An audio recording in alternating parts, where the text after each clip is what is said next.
Hey guys, welcome back to another episode of the Culty Crew podcast. I am your host Amanda Ray, and this podcast episode we are going to be diving into some creepy stories from my polygamous cult that I was born in.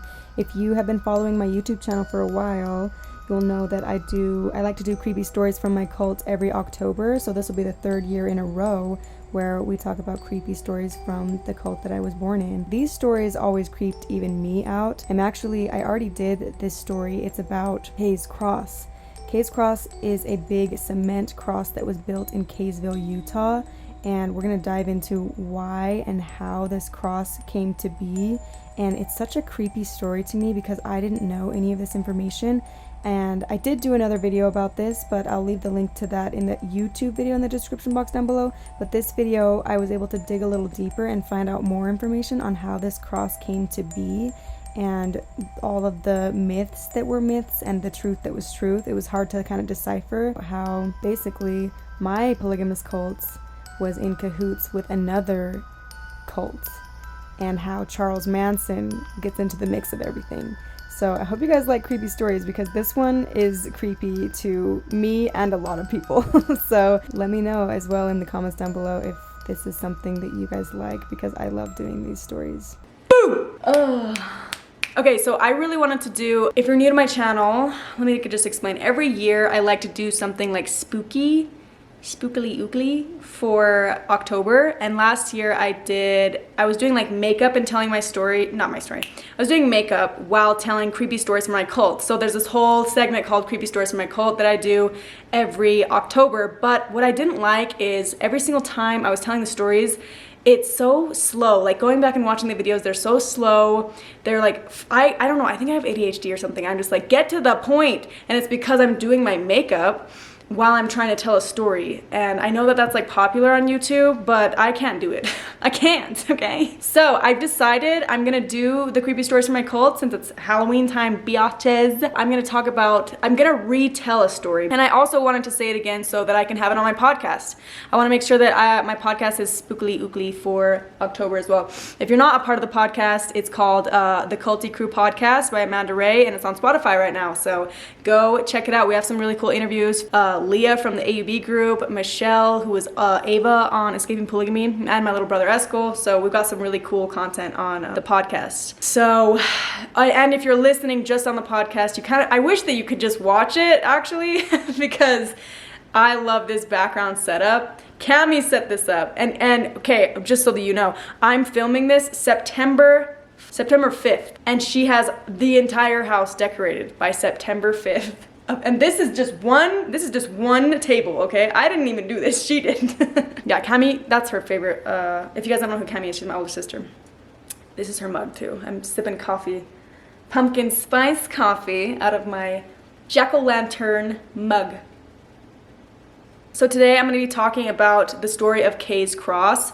There's so much that I feel like there's more to tell about Hayes Cross. It's a kind of creepy story about when two cults collide, and one of the cults was the cult I was born in. It's crazy. The Hayes Cross has been known to be haunted ever since the cross was built, and so to this day it's still a place where people go to get spooked in Utah. So the legends of this cross called Hayes Cross, there's so many stories about them, like so many fake stories about how this cross came to be, because it's like this ginormous cross that just randomly appears in Kaysville, right? So one of the most common rumors was that a polygamous, because the property is owned by the Kingstons and people knew that. So when they saw that cross built, the story that was the most popular, the most common story was that a polygamous man built this cross. But here was the story behind it. He had like 5 wives, and he like went crazy and killed them all and put his favorite wife in the cross, like cemented her in the cross. How would one man do that, you guys? Whoever's telling that story, how would one man build a 20-foot tall cement cross? How? Because he was Jesus. He had Jesus with him. But so that was the rumor, and when the cross appeared, that's when it started to be this spooky place, right? And then also after the cross was blown up, I think after and before, there was a lot of rumors, I'm not sure because I wasn't there, but of satanic rituals. And there's so many. If you Google Hayes Cross, you guys, and like haunted stories about Hayes Cross, sorry, I'm slapping my knee. for those of you on podcast. If you Google it, so many stories come up. There's even a book called Haunted Utah. I'll leave it in the description box down below if you want to read it. But there's a whole chapter on K's Cross, and it has names of the Kingston men that were involved with that one. I don't believe it talks about Krishna Venta though, which is crazy because it was built for Krishna Venta. So I'll talk about kind of the history of it and why it's considered to be a creepy place and how it got affiliated with 2 different cults.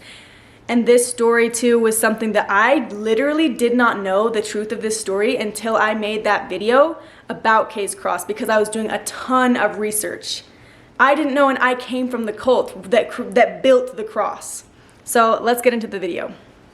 I hate when people say that. Let's chat. Nope, that's worse. Let's get spooked. Spooky. Let's get spooky with it. Okay, you know what? Boo! Okay, we're just gonna transition with that. I drink a lot of coffee and I'm sweating a lot. So K's Cross, it was this huge cement cross that was built in 1946 in Kaysville, Utah. And at the time, it was like around the Great Depression. So people were like, how the hell are these guys building this huge cross out of like, they had like these iron rods that were going through that helped to keep this cement cross. It was roughly like 20 feet high and 6 feet wide. So huge, right? It was in the middle of the Kaysville's forest. It's weird though, when you Google it, it says that someone else built it, but I'll have to just show you like screenshots of the names of the people that built it. It was not a one-man job. And if you Google it, it says Krishna Venta built it. That's not true. The people who built this cross were actually order members, and I'll show you the name. I mean, I don't know if it's relevant, the names, because I'm pretty sure everyone who built the cross is dead now. What happened was somehow the cult leader, Krishna Venta, got associated with my cult, the Order.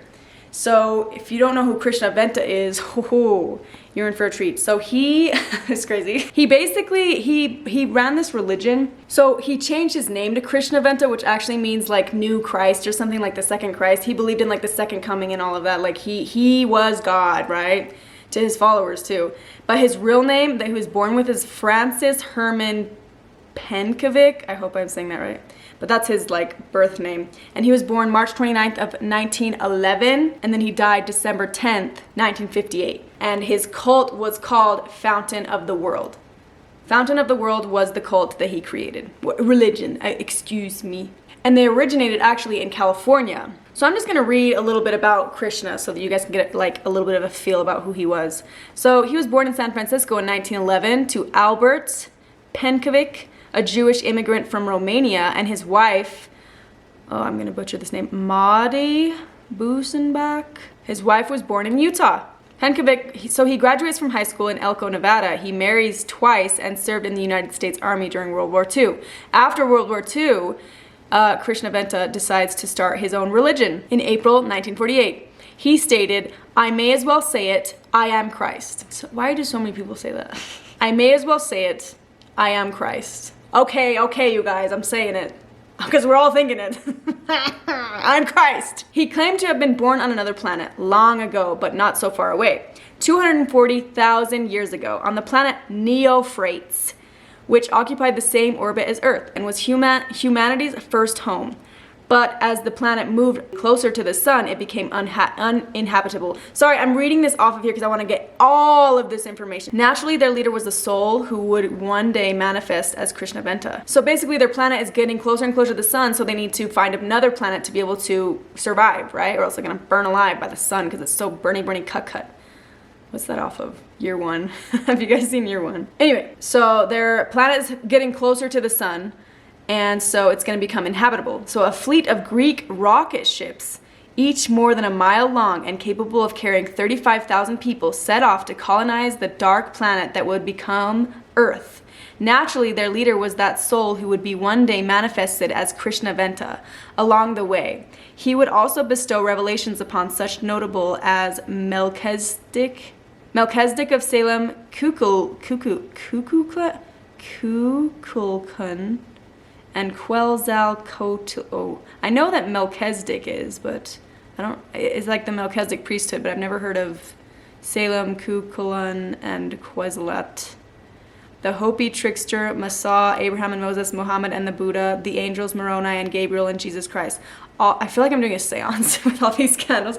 All this was elaborated in Krishna Venta's History of Humanity, a rambling series of periodic, near-extinction level events with distinctly theosophical and Mormon overtones. In 1951, he legally changes his name to Krishna Venta in California. So the Fountain of the World first gained natural exposure in 1949 when the news reported that Fountain members were among the first to offer aid to the victims of Standard Airlines flight 897R, which crashed into the Simi Hills, killing 35 of the 48 people on board. They volunteered for their humanitarian efforts, including fighting wildfires, offering shelter to those in need, and feeding the homeless, which, honestly, that's great. That's a cool way to become recognized, right? Is by doing great things. So I feel like, I mean, maybe he did start off with wanting to be great, but I don't know, the whole origin story of him, I don't know that he was mentally sane. They also drew attention in the press for uniformly dressing in robes, going barefoot, and requiring its male members to grow beards and wear hair long. In 1956, a second branch of the WKFL Fountain of the World cult was established in Homer, Alaska. The fountain was marginally controversial because one of the requirements for members was that one donate all worldly assets to the group before joining. For most who joined the fountain, this was irrelevant since most had few possessions anyway. Very similar to the order. And here's the thing, the order also started around the Great Depression, so a lot of people didn't have much, but then they would have to give to what they called it a storehouse, so that people could, like, if you had a car and people didn't have a car and they wanted to use it, like, you'd have to pass it around and share it, which can be good in the Great Depression time, right? If no one's taking advantage, that's the catch. You have to donate all worldly assets before joining the group, okay? This is very similar to the order, it's just funny. So anyways, Krishna Venta prophesies that basically there's going to be almost like the end of the world. Why does all cults have this obsession with the second coming end of the world? I guess it's because it's in the Bible. Revelations. Don't read that. Actually, we should read that for one of these episodes because it is a creepy story. Revelations. We're all going to burn alive. So he prophesies that basically there's going to be a big destruction, and with the master's projected flock of 144,000 guaranteed to be saved. So basically 144,000, this comes from like some chapter in the religious book. I don't know if it's in the Bible or where exactly, but there is some prophecy that talks about the number 144,000, which is where I believe the numbered men did the numbering system in the order, was numbering sorry, I'm talking about my cult and the Krishna Venta's cult because they're very similar. The 144,000 is something that a lot of people actually believe in. I think that Jehovah's Witnesses believe in that as well. That the 144,000 are the ones that are guaranteed to be saved and build the new world once the dust and blood had settled. So basically the most righteous will be the ones that are saved, right? A version will adapt it to the Cold War crimes of the time. Basically, there's going to be destruction on the earth, and it would be a radically motivated civil war in the West, particularly in America, where I'm just reading this, where the blacks would rise up and bloodily vanquish the whites with aid from Russia. I don't know where he got that information from. God, apparently, and he is Christ, so himself, I guess. Then the traitorous Russians would turn around and conquer the blacks and try to take over the world. However, Krishna's followers, after spending the war tucked snugly away in safe places, would re-emerge from a secret valley, conquer the Russians, and build a shining new world of equality, justice, and peace, with Krishna Venta in his rightful place as the world's Messiah. Of course. Of course. Krishna Venta was actually killed though. Get this, by his own members who are supposed to be saving the world with him. You guys, why'd you do that? Why'd you kill him? So he was actually killed in Chatsworth, California on December 10th of 1958 in a suicide bombing. Get this, get a load of this, you guys. Instigated by Peter Duma Kamenoff and Ralph Mueller. These two were upset followers, former followers. They accused Krishna Venta of being a fraud who mishandled the cult's funds, I'm sure he did, and had been intimate with their wives. The two ex-cult members were linked to the blast by bizarre tape recordings in which they vowed to bring Krishna to justice. The explosion blew off the roof of an adjoining dormitory for children and touched off a brush fire that swept over 150 acres. 2 children, both girls aged 8 and 9, and a 59-year-old woman were seriously burned. After his death, 2 of his followers, 2 women, moved to South Shasta, California, where they channeled messages supposedly from him. Oh, so they were still talking to him after his death, apparently. Fountain membership at both sites declined rapidly following his death, and the cult had ceased to exist by the mid-1970s. In 1968, 10 years after Krishna Venta was assassinated, another Jesus claimant by the name of Charles Manson and his coterie resides for several months in the Fountain of the World. Charles Manson was a part of the Fountain of the World. So isn't it crazy how all these cults are like kind of intertwined? So his own followers killed him, but they also killed themselves. It was suicide bombing. And I believe Krishna Venta was a polygamist. So maybe Krishna Venta didn't like live polygamy necessarily, but it sounds like he was very unfaithful with his wife and was just messing around with a bunch of girls, being like, I am Christ, so that means you need to suck my pee-pee. Kind of like, okay, this is gonna offend some LDS people, but there's been documentations that claim that Joseph Smith would tell women that Moroni would smite them with his fiery sword if they didn't be his wife.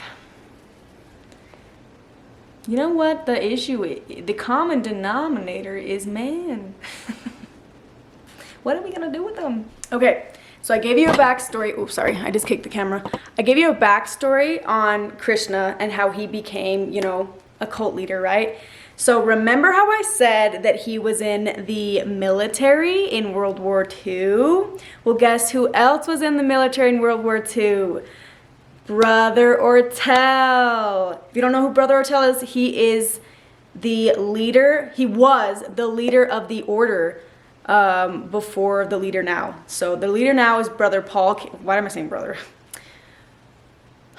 The leader now is Paul Kingston, and the leader before him was his father, Ortell Kingston, who served in the military, and that is how Krishna met Brother Paul, or that is how Krishna met my grandpa, Ortell, who was the leader of the order. So they met in the military, they became friends, and then Krishna actually got invited to some of the group, basically, I don't want to call them church discussions, but it sounded kind of like church discussions at the time, but they were at Kaysville. Okay, so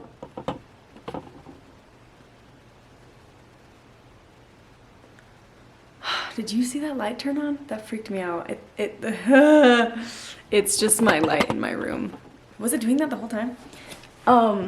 So basically, Krishna Venta was a traveling, like he would lecture and preach and travel, and I guess he was invited to do that at Kaysville, and so he was actually lecturing to Kingstons, which is interesting, like that. I've never heard of that, but also I wasn't born, I was born in 95, so this was ages before I was blessing this world with my presence. So after this happens, he gets associated with the Kingstons, with my grandpa and with all of them, and he gets really fascinated by the Mormon belief system. And remember when I was talking about his basically his biography, it's like his new cult was so many, like he took pieces of different religions, and one of those was Mormonism.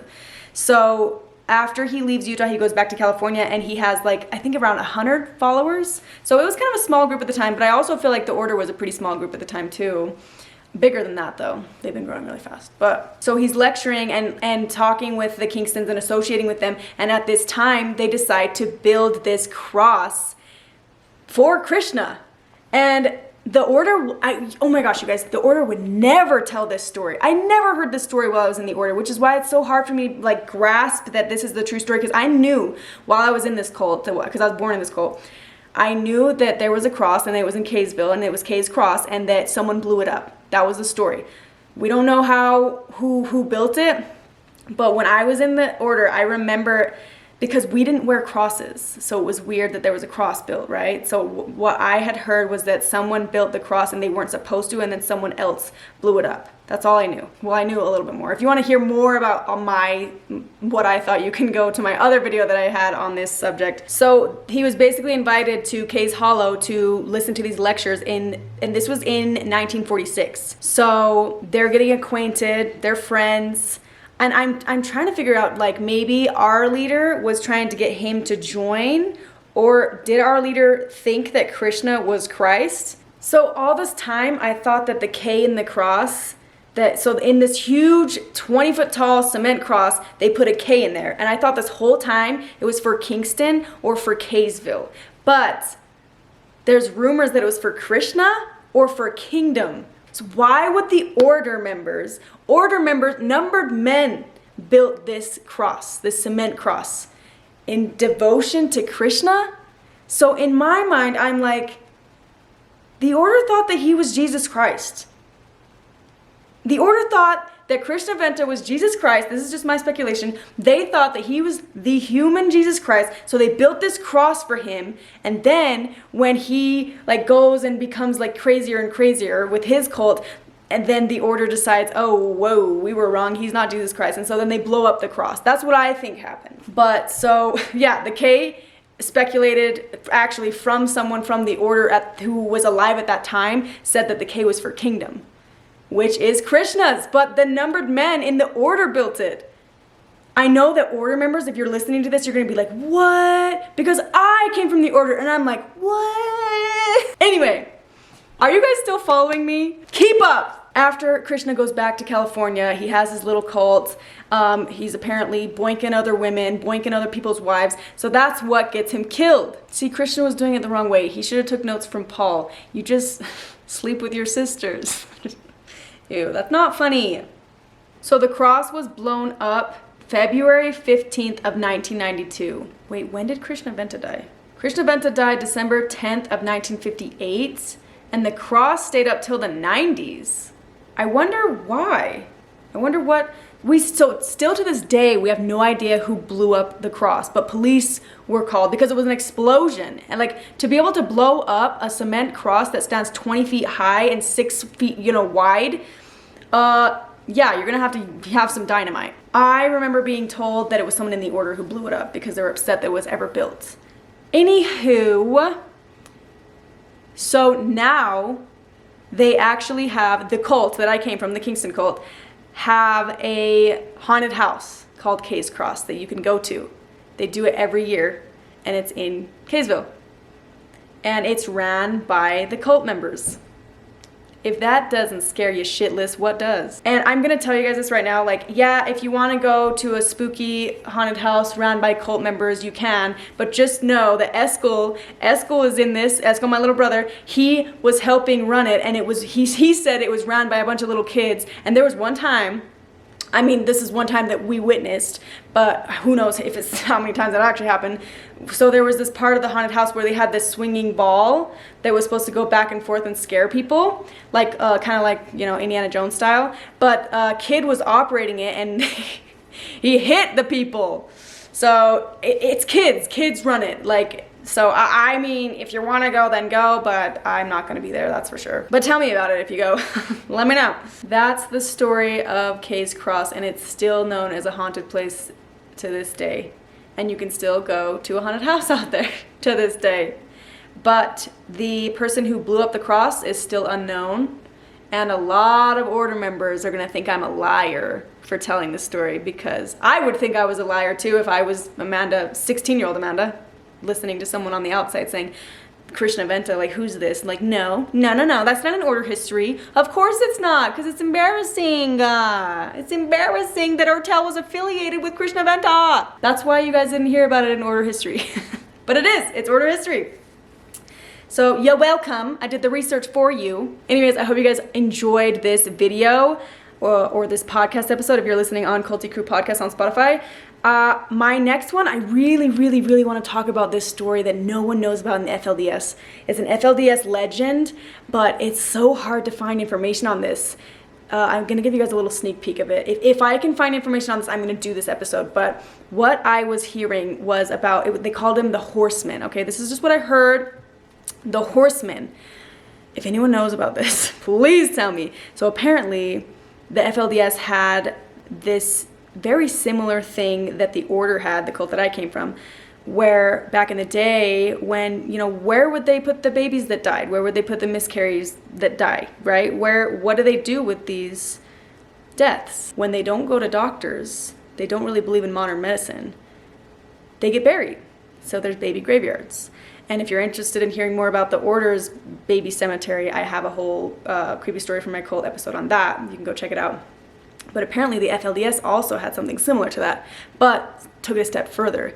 And again, this is just what I heard, but the rumor was that if the baby was gonna cause more grief than because they're trying to build their own community. So they want strong babies, they want babies that can help bring them money and do construction, right? They take 12-year-old boys in the FLDS and make them go build houses. So they want their kids to be strong, healthy, they don't want anyone that's going to be negatively impacting the society. They don't want to have to care more than they should after these kids. So if a baby's born with deformities, or it looks like they're going to have a lot of medical issues, what the rumor is that they called him the horseman, and they would give the baby to the horseman, and he would go to a specific cliff in Colorado City and drop the baby off the cliff.